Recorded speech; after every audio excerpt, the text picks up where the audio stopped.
예비하시는 하나님, 이러한 제목으로 같이 은혜를 나누겠습니다. 고린도전서 2장 9절, 기록된 바 하나님이 자기를 사랑하는 자들을 위해서 예비하신 모든 것은 눈으로 보지 못하고 귀로 듣지 못하고 사람의 마음으로 생각지 못하였다 함과 같으니라. 자연은 춤 낮추던 이라는 때가 있습니다.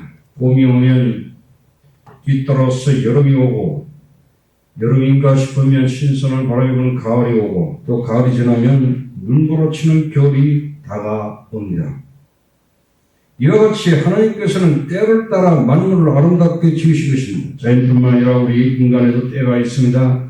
우리는 시간 안에 살아가고 있기 때문에 우리에게 과거와 현재와 미래라는 때가 있는 것입니다. 예수님께서도 자신의 때가 있었습니다. 유대인의 명절인 초막절이 다가왔을 때 예수님의 형제들이 유대로 가서 자기를 세상에 나타내려고 말하자 예수님께서는 내 때는 아직 이르지 아니했다고 말씀하셨습니다. 예수님을 통해 우리는 구원을 베푸신 일도 하나님이 정한 때가 있습니다. 이처럼 하나님께서는 모든 일에 있어서 하나님이 정하신 때에 하나님의 뜻을 따라 예비해 주시는 것입니다. 즉시 예비하시는 하나님입니다. 우리가 살아가다 보면 좋은 때만 있는 것이 아닙니다. 때로는 고난의 때를 만나기도 하는 것입니다. 그러나 고난을 당할 때 우리는 혼자가 아닙니다. 하나님께서 우리를 위해서 해답을 예비하시고 준비하고 계신 것입니다. 어려운 일이 닥칠 때 저는 늘 마음속에 하나님 어디에 무엇을 예비해 주셨습니까? 하나님이 예비하신 것을 찾습니다. 꼭 하나님이 예비하신 길로 열려 주십시오. 그렇게 기도할 것입니다. 어려운 일을 당하든 당하지 말고 이 문제를 하나님께 미리 아르시고 나를 위해서 길을 예비해 놓았다고 믿으시기를 바랍니다. 고린도전서 2장 9절에 기록된 바 하나님이 자기를 사랑하는 자들을 위해서 예비하신 모든 것은 눈으로 보지 못하고 귀로 듣지 못하고 사람의 마음으로 생각지 못했다 함과 같으니라고 말씀하고 있습니다. 하나님은 우리를 위해서 모든 것을 준비해 주셨습니다. 우리가 기도하고 구하면 하나님께서 크고 비밀한 길을 예비해 놓았다가 그 길을 열어주시는 것입니다. 우리가 인생을 살아가다 보면 많은 문제를 만나게 됩니다. 하지만 하나님께서 우리를 위해서 문제의 해답을 예비하고 계심을 알게 되면 강하고 담대한 마음으로 살아갈 수 있는 것입니다. 두 번째, 회개할 때 기회를 주시는 하나님이십니다. 반드시 그런 것은 아닙니다. 그런 고난이 우리 죄 때문에 다가올 때도 있습니다. 그러므로 고난당할 때 스스로 돌아보고 죄가 있다면 회개를 해야 하는 것입니다. 우리가 고난을 당하면 뭐라고 말합니까? 하나님 왜 내가 이런 고난을 당합니까? 다른 사람은 다 편안한데 왜 나만 고난당합니까? 슬피 울고 탄식하는 것입니다. 그런데 전도서 7장 14절에 형통한 날에는 기뻐하고 공고한 날에는 되돌아보라. 이 두 가지를 하나님이 병행하사 사람이 그의 장래 일을 능히 헤아리지 못하게 하셨느니라고 말하고 있습니다. 우리의 삶에 고난이 다가올 때는 자기의 삶을 되돌아보고 하나님 앞에 돌이킬 것이 있는지 살펴보아야 한다. 우리가 잘못된 길로 갈 때 하나님께서는 고난이라는 풍랑을 예비해 주시는 것입니다. 성경을 보면 하나님께서 선지자 요나에게 너는 일어나 더 큰 성 니느웨로 가서 그것을 향하여 외치라고 말씀하셨습니다. 그런데 요나는 하나님의 명령에 순종하지 않았습니다. 니느웨는 이스라엘을 괴롭히던 아수르의 수도인 것입니다. 그곳에 가서 회개하라고 외쳤다가 혹시 모조리 회개해버리면 하나님의 마음을 돌이키사 심판 안 내리면 이스라엘이 손해가 되는 것입니다.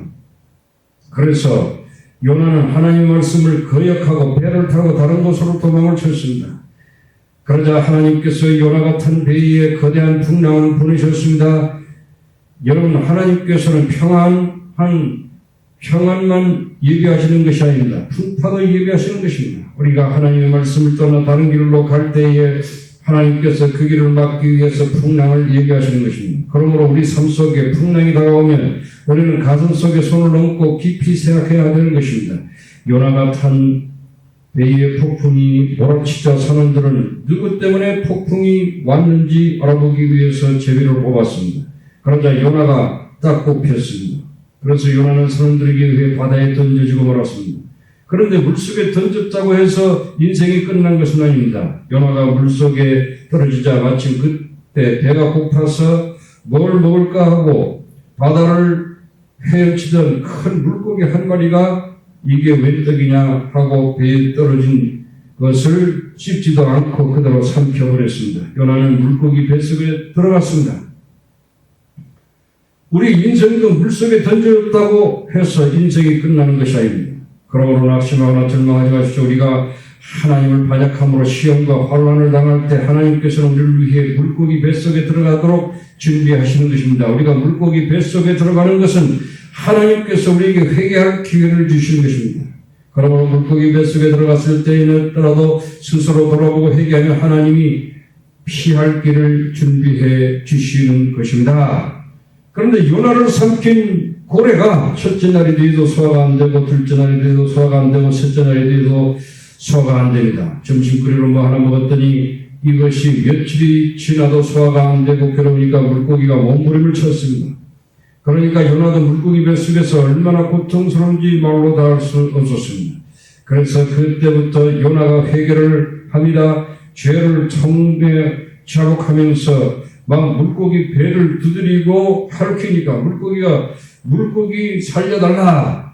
물고기가 몸부림을 칩니다. 그렇게 사흘 동안 회개하고 자복하고 나니까 우리 하나님께서 고래 뱃속에서 명령하심에 물고기가 해변가에 요나를 토해버리고 말았습니다. 그래서 요나가 살아난 것입니다. 여러분, 우리가 회개하고 돌아서면 하나님께서 제2의 기회를 주시는 것입니다. 요나가 회개했을 때 하나님께서는 니느웨로 갈 수 있는 두 번째 기회를 주셨습니다. 사람들은 하나님께 반역하고 실패하면 완전히 버림받는 줄 알았는데 그렇지 않습니다. 하나님께서는 하나님께 매를 맞고 낭패와 실망을 당해도 회개하고 돌아서면 하나님께서는 제2의 기회를 주시는 것입니다. 그래서 요나는 니느웨에서 40일이 지나면 니느웨가 무너질 것이라고 선포했습니다. 하나님께서는 요나뿐만 아니라 니느웨 사람들에게 회개할 기회를 주셨습니다. 요나가 심판이 메시지를 선포하자 니느웨 사람들이 모두 다 땅을 치고 회개하고 금식을 하고 야단입니다. 왕도 삼배옷으로 갈아입고 전국에 금식을 선포하고 온 백성이 죄를 회개하도록 명령했습니다. 하나님께서 뜻을 돌이키신 것입니다. 요나서 3장 10절에 하나님이 그들이 행한 것 곧 그 악한 길에서 돌이켜 떠난 것을 보시고 하나님의 뜻을 돌이켜서 그들에게 내리라고 말씀하신 재앙을 내리지 아니하니라고 말했습니다. 하나님은 자비하시고 긍휼하신 분이십니다.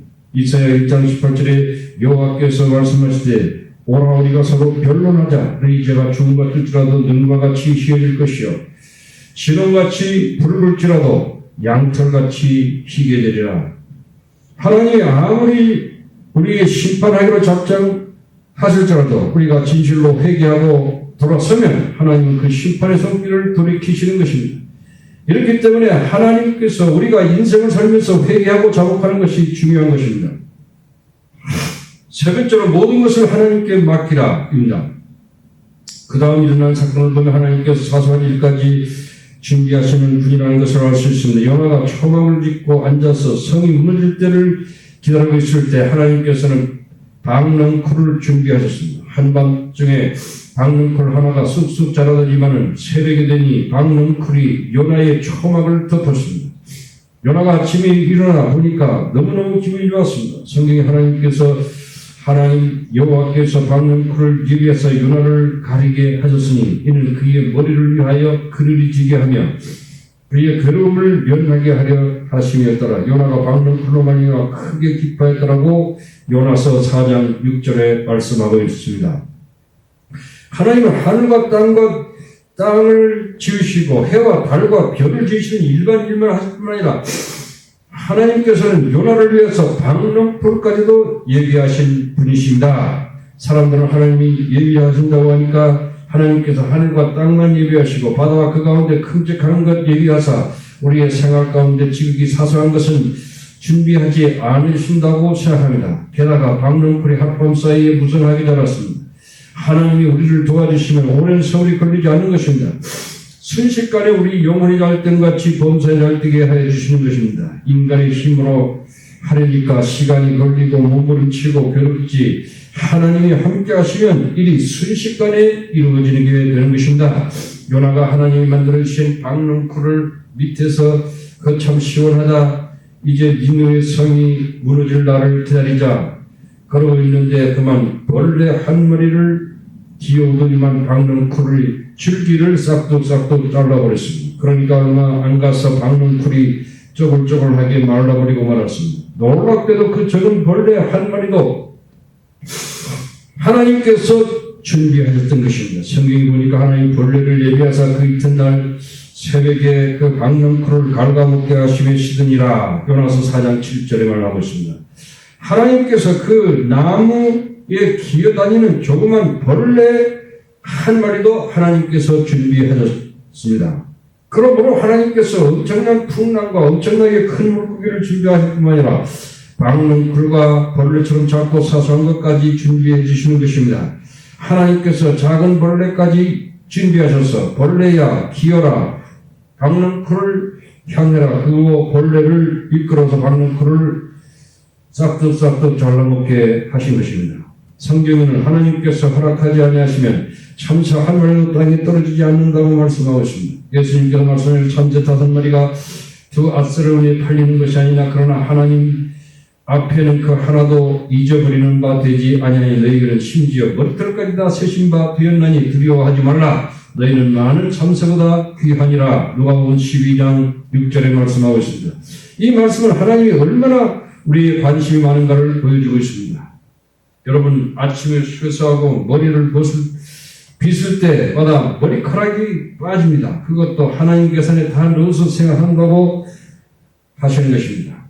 그 정도로 하나님께서 우리에게 관심을 가지고 여러분을 돌보고 계신 것입니다. 그러므로 우리는 인생의 모든 것을 하나님께 맡겨야 하는 것이며, 문제를 당했을 때 기도로서 하나님께 맡겨야 되고, 예비하시는 하나님 손길에 전폭적으로 맡기십시오.